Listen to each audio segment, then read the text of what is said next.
শরতের বৃষ্টি ভেজা সকালে মন্দির ও মণ্ডপে উলুধ্বনি, শঙ্খ আর ঢাকের বাদ্যে শুরু হয় শারদীয় দুর্গাপূজার মহানবমীর আনুষ্ঠানিকতা। রাজধানীর রমনা কালী মন্দিরে দেবী দুর্গার আশীর্বাদ নিতে ছুটে আসেন ভক্তরা।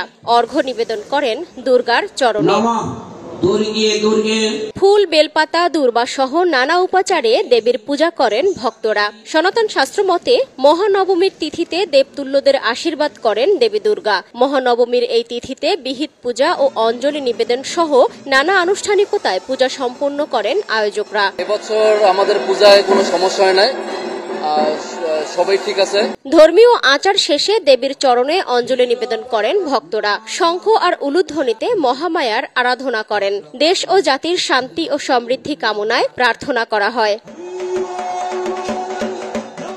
মহানবমীর দিনে পূজার আনন্দের সাথে মিশে আছে বিদায়ের সুর। একদিন পরেই বিদায় নেবেন দেবী। আমরা সবাই এনজয় করছি, সবাই ফ্যামিলি নিয়ে আসছি, ফ্রেন্ডসদের সাথে আসছি। পূজাটা যত তাড়াতাড়ি আসে তত তাড়াতাড়ি শেষ হয়ে যায়। কালকেই দশমী, হুট করে পূজা চলে আসলো, আবার চলে যাচ্ছে, একটু মন খারাপ লাগছে। সকালে রমনা কালী মন্দির পরিদর্শন করেন বিজেপি মহাপরিচালক মেজর জেনারেল মোহাম্মদ আশরাফুজ্জামান সিদ্দিকী। পরিদর্শন শেষে তিনি জানান, দেশের প্রতিটি ধর্মীয় ও সামাজিক উৎসব সফল এবং শান্তিপূর্ণ করতে বিজেপি বদ্ধপরিকর। অন্যান্য আইন শৃঙ্খলা বাহিনীর পাশাপাশি বিজিবিও সীমান্তবর্তী সকল পূজা মণ্ডপে নিরাপত্তার দায়িত্ব প্রদান করেছে এবং বিভিন্ন বড় বড় অন্যান্য পূজা মণ্ডপ যেমন আছে সেখানেও নিরাপত্তার দায়িত্ব প্রদান করেছে। বৃহস্পতিবার মর্ত ছেড়ে কৈলাসে ফিরে যাবেন দেবী দুর্গা। বিজয়া দশমীতে প্রতিমা বিসর্জনের মধ্য দিয়ে শেষ হবে সনাতন ধর্মাবলম্বীদের বৃহৎ এই উৎসব।